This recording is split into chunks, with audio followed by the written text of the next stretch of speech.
Bonjour, bonsoir et bienvenue à l'heure à laquelle tu me suis. C'est encore moi, le pasteur Vivien Sega. Bienvenue pour cette rubrique, pour cette leçon qui continue notre saison favorite, les ABC de la foi. Je te souhaite la bienvenue. Voici cette leçon qui va nous parler encore de quelque chose en profondeur. Nous avons vu comment Dieu sauve l'homme. Nous avons vu l'état de l'homme qui ne pouvait pas se sauver lui-même. Et nous avons vu la méthode employée par Dieu pour pouvoir sauver l'homme. Mais il y a une chose que je voudrais continuer dans ce sens, c'est de savoir au préalable qu'est-ce que l'homme doit faire pour bénéficier de ce salut. Ça paraît simple, ça paraît évident, mais c'est quelque chose de très fondamental. Par exemple, je vous partage un verset déjà très fort. Il est écrit dans Proverbes chapitre 28 au verset 13. Je paraphrase. Celui qui cache ses transgressions ne prospère point et celui qui les avoue et les délaisse obtient miséricorde. En d'autres termes, personne ne peut obtenir miséricorde s'il n'a pas au préalable désiré, avoué, désiré, laisser tomber ses péchés pour pouvoir bénéficier de la miséricorde. En d'autres termes, il n'y a pas de miséricorde sans qu'il y ait d'abord quelqu'un qui laisse ses péchés. Et c'est l'importance de cette partie sur laquelle je veux mettre l'accent. Le fait de renoncer à ce qui était passé, cela va donner le titre de ce message qui est la repentance. En d'autres termes, la repentance, c'est l'action que nous allons faire au préalable pour bénéficier de la miséricorde de Dieu.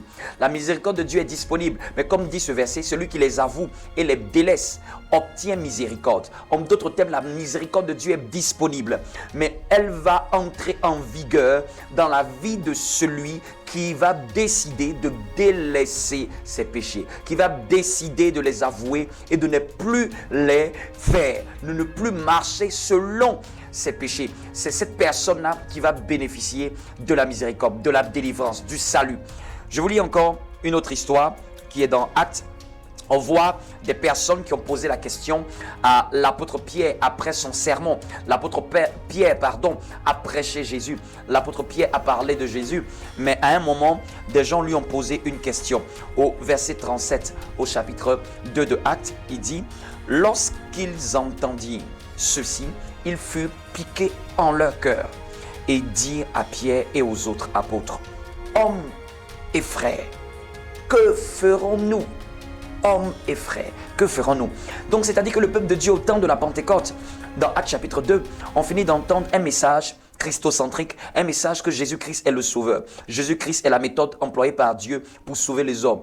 Jésus-Christ est le Messie tant attendu qui allait relever la tête de toute l'humanité. Ils finissent d'entendre un message, ils posent cette question à l'apôtre Pierre, « Hommes et frères, que ferons-nous » En d'autres termes, tu dois savoir, après avoir entendu parler du message de Jésus, après avoir compris que Jésus est la méthode employée par Dieu pour te sauver, après avoir compris que par l'œuvre de la croix de Jésus, tu es capable de bénéficier du salut de Dieu, tu peux maintenant être sauvé, tu dois te poser cette question, qu'est-ce que je dois faire?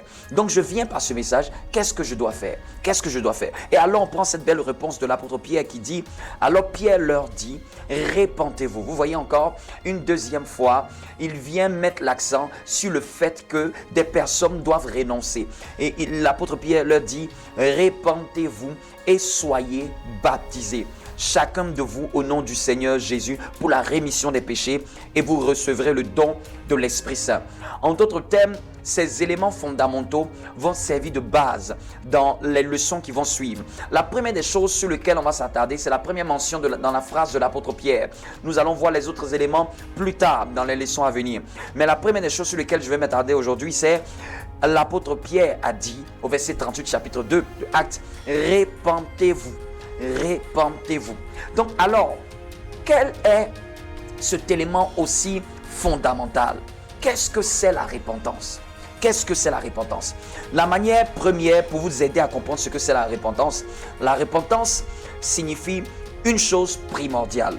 C'est un changement radical. Un changement radical, mais qui va s'opérer à 3 niveaux. Un changement radical à 3 niveaux. Un changement radical à 3 niveaux. Un changement radical, premièrement, dans ma manière de penser. La repentance est un changement de penser. C'est-à-dire, avant, je pensais selon le trait de ce monde. Je viens de recevoir Jésus-Christ. Je change ma manière de penser et j'adopte la pensée de Jésus-Christ. La repentance aussi, c'est un changement d'état émotionnel. Mes sentiments vont changer. C'est un changement au niveau des sentiments. Au niveau des sentiments et des émotions. Et la repentance, encore, c'est aussi un changement radical qui va affecter ma volonté, ma décision. En d'autres termes, lorsque quelqu'un entend le message du salut, entend le message de Jésus-Christ, qu'est-ce que le Saint-Esprit va faire?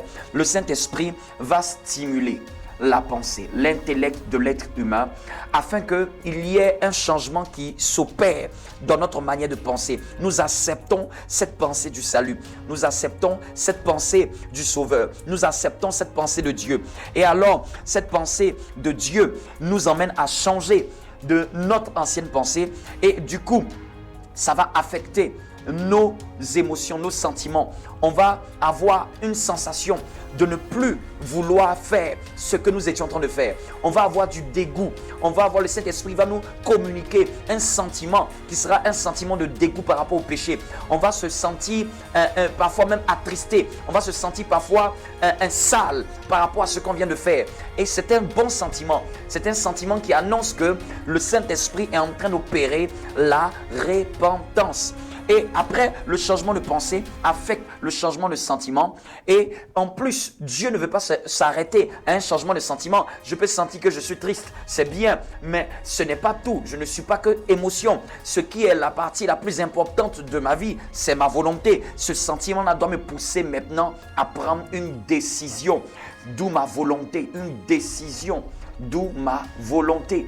Donc, la repentance, c'est un changement de pensée qui affecte et qui provoque un changement d'émotion, de sentiment et qui finalement va pousser, va aller dans un changement radical par une décision. Je vais prendre maintenant la décision de marcher avec Dieu. Je vais prendre maintenant la décision de marcher avec le Saint-Esprit. Je vais prendre maintenant la décision de devenir disciple de Jésus-Christ. Amen. Je vais prendre maintenant la décision de marcher avec mon Sauveur. Amen. C'est ce que tu dois comprendre. Et mais qu'est-ce que la repentance n'est pas? La repentance n'est pas un sentiment de tristesse. La repentance n'est pas un sentiment de tristesse.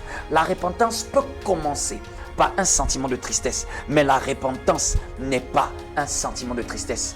Parce que je peux lire ce passage qui sera très intéressant. Ça pourra nous aider à comprendre. La Bible dit dans le chapitre Actes chapitre 17 au verset 30.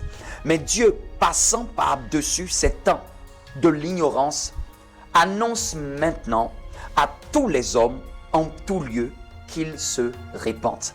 Mais Dieu, passant par-dessus, c'est-à-dire ne tenant plus compte des temps d'ignorance, il a laissé tomber le temps où nous étions ignorants.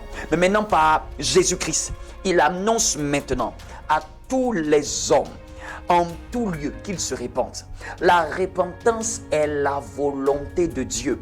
La repentance était ce qui était demandé aux premiers hommes qui ont entendu le message de Jésus-Christ par l'apôtre Pierre.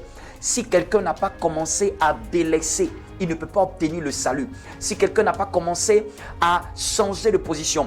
Une autre définition de la repentance, c'est un retour. Quand on prend dans l'hébreu, ça veut dire un retour. C'est-à-dire j'étais dans un sens et je reviens dans un bon chemin. Je reviens dans un bon chemin. C'est un changement de mentalité. C'est un changement de manière de faire. C'est un changement de manière d'agir. Amen. C'est la chose que je voulais te partager préalablement pour cette leçon sur la repentance. Tu es béni et partage ce message au nom de Jésus-Christ de Nazareth. Amen.